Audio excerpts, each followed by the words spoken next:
Alright, hello and welcome to your 5th C# tutorial. This one is going to be about the else-if statement and else statement.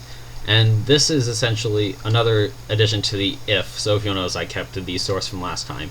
So we have int input equals convert their input to a number, and then we check if it's less than 2. If it is less than 2, then we just write good choice. However, you're probably saying, well, what if it's not less than 2? I want to do something than 2.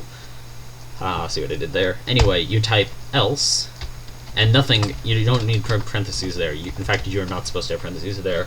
And then you do the same thing with the brackets. You don't have to do the brackets exactly like I do, but I like how it looks, so I do it like this. And then else, console.write line, I disagree. And now when you compile this and then run it, you say, what is variable number 5? Or, okay, we're at 6. And then this says, I disagree, because it's not less than 2. So essentially what it does is, if the input is less than 2, do this. However, if it's not less than 2, if it's anything that's greater than or equal to 2, do this.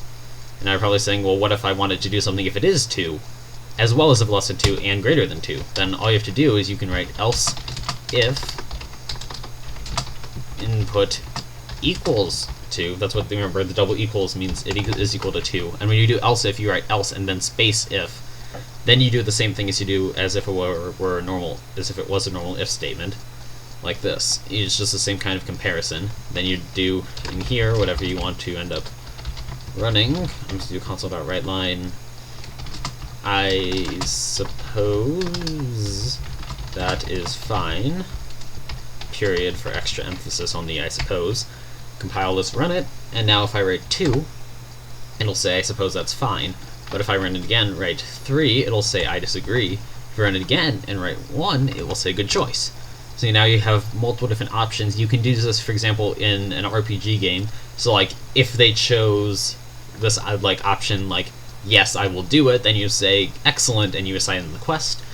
But if they say I'll see about it, then you like don't like hold them out. But if they say no, then it's like, oh, the quest has been rejected and you can't take it later or something. That would be the else if. It's just like, it just works like that.